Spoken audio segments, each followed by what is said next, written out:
Hello everyone, I hope that you're all doing okay today. I thought that maybe today I could do a kind of no script video, just, working a little bit on the MicroFreak. I'm actually doing an iceberg video for the MicroFreak and I've been working a little bit on it. And I thought that it would be cool to show you how you can actually install a caseless mod. For example, if you think that the MicroFreak, it's already very compact, but if you think that it takes too much space in your desk, you can actually remove the keyboard part of it and use the top part of it, the synth part of it, on its own. Of course, you lose the functionality of the keyboard and also the pitch bend and the sequencer and also the spice and dice features. But on the other hand, you also gain a lot of space and you can always sequence the MicroFreak using something else, like for example, a Digitact or a Circuitrax or any other sort of product that has external sequencing capabilities. Yeah, just remember, and this is very important, if you want to do this kind of thing, do know that in order to install new firmware updates, you always have to have the keyboard installed in the unit. If you try to install a firmware update and the keyboard is not installed, then it's going to break the unit and it's going to render it unusable. Please keep that in mind if you want to do this caseless mod. And actually taking this thing apart is actually pretty simple. There's only like, I don't know, let me just twist it around. There's like 8 screws and they're different sizes. So the ones at the top, they're actually a little bit shorter than the ones at the bottom. And in order to get the caseless mod, what I actually did was ask a friend of mine to print these. And if you inspect them at detail, you'll probably check that they're not perfect. They're kind of wavy and such. My friend, is not really, he's a starter in the 3D printing world, so, no problems. I don't really care. I don't really mind that it's not perfect, but you may want to keep that in mind because it will cause some problems in the fitting if it's not done to, with precision. And for example, in this case, I know that there's one of the screws here that cannot be used. And yeah, this may happen to you. Like I said, it doesn't really bother me, but it's something to keep in mind. There's also another thing. You can get these at Thingiverse, by the way. I think there's like a couple of versions, and I chose this one because they look okay. And you can actually put a nut and a bolt here so you can put these two together. I didn't really bother with that.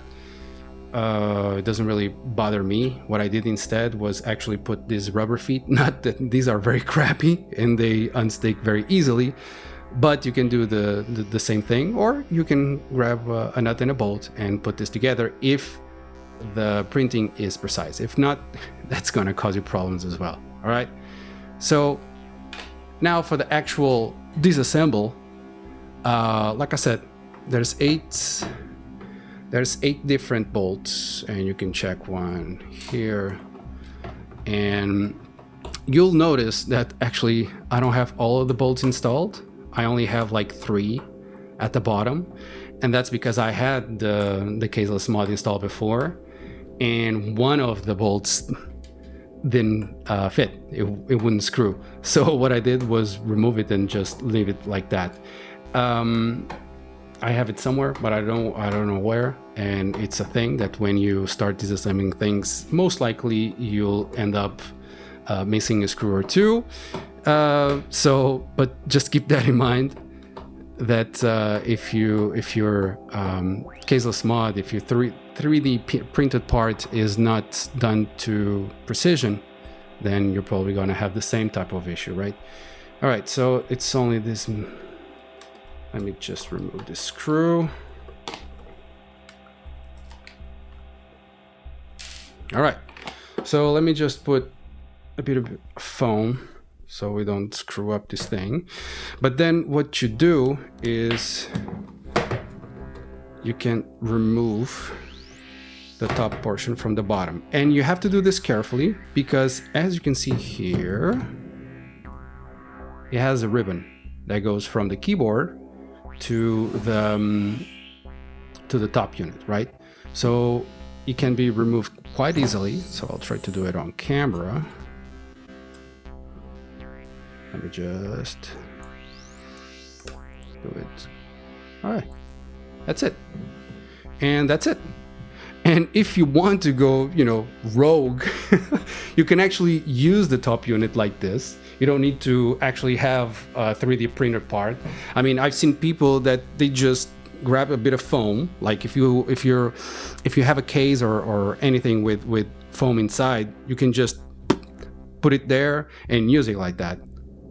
It's fine. It's fine. The unit will work okay, but you know, it's always cool to have like a more complete look, right?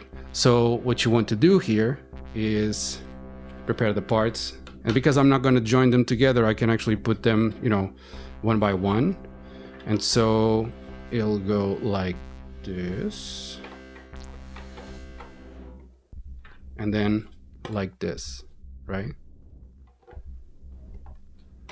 And that's it, you know. And I had to do some finagle to make this fit, because these parts, I mean, if you're already into the 3D printing world, you probably know this already, but I'm a complete noob, and so I didn't know any of it. But what I had to do was basically with a file, kind of file this inside. I didn't use a file, I used a screwdriver to open up the holes, but you know, get something that does the job.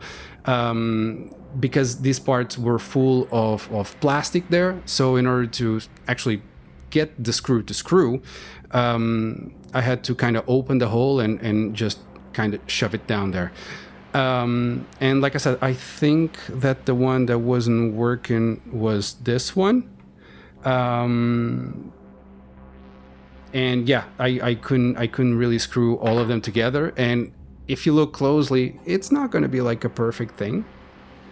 But you know, from a distance, it looks okay, and at least there's some protection to the boards and the circuits inside, you know, and that's actually what I wanted. But yeah, I don't really, since I'm doing some experimentations on the MicroFreak by itself, I don't really want the Caseless mod on at this moment, so I'll just put it back together, you know. And actually putting it back together is rather simple, because you just need to grab the thing, grab the keyboard, and let me see if I can get this done on camera. But basically you just hold it really tight, really close, and let me see if I can get you guys to look at this. Well, doesn't matter. You've seen the ribbon before, so what I'm doing right now is basically plugging it back in. So just putting it up there. Just a second. And I think it's all the way in. Yeah, it's done. And then it goes back on the case. And yeah, from this point on, you just need to put the screws back together and turn it on and start jamming again, you know. So yeah, that's it. Just wanted to kind of show you around the Caseless mod in case you had any doubts. And if you have any questions or want to discuss anything in particular regarding the MicroFreak, yeah, feel free to drop a comment below. I hope you guys have a nice rest of the day, and yeah, just keep jamming, keep having fun. All right, see you guys.